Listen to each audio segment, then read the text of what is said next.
नमस्कार दर्शकों, आज हम आपको सुनाने जा रहे हैं एक ऐसी रहस्यमयी और मनोरम कथा जो कम ही लोगों ने सुनी होगी। यह कथा है बाल हनुमान जी के विवाह की कथा और मकर ध्वज की रहस्यमयी उत्पत्ति की। कहते हैं हनुमान जी बचपन में अत्यंत नटखट थे। वे आजन्म ब्रह्मचारी थे, लेकिन उनका बचपन तो शरारतों से भरा था। एक बार की बात है, वे अपने साथियों के साथ उत्तराखंड की यात्रा पर निकले। रास्ते में उन्हें एक अद्भुत संगीतशाला दिखाई दी। वह थी चित्ररथ गंधर्व की संगीतशाला। अब बाल हनुमान और उनके साथी कहाँ रुकने वाले थे।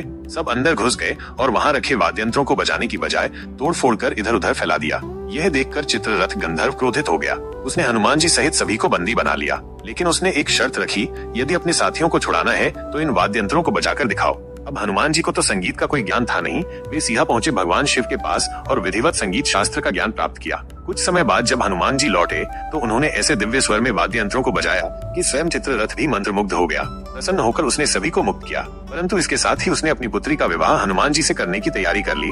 हनुमान जी तो राम भक्ति में लीन रहते थे, उन्हें तो भान ही नहीं था कि क्या हो रहा है। लेकिन जब विवाह की भावरियां डाली जाने लगी और तीसरी भावरी पर उन्हें चेत हुआ, उन्हें याद आया अपना आजन्म ब्रह्मचर्य का व्रत। और फिर क्या था, वे तुरंत वहाँ से आकाश मार्ग से उड़कर भाग निकले।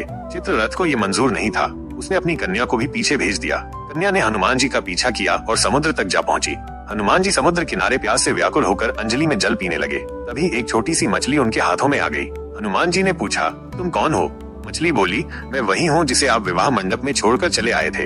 हनुमान जी ने चौंक कर पूछा, क्या चाहती हो? वो कन्या बोली, मैं आप जैसा पुत्र चाहती हूँ। हनुमान जी थोड़े विचार में पड़े, फिर बोले, तुम इस मछली रूप में यहीं समुद्र में निवास करो। समय आने पर तुम्हारी इच्छा पूर्ण होगी।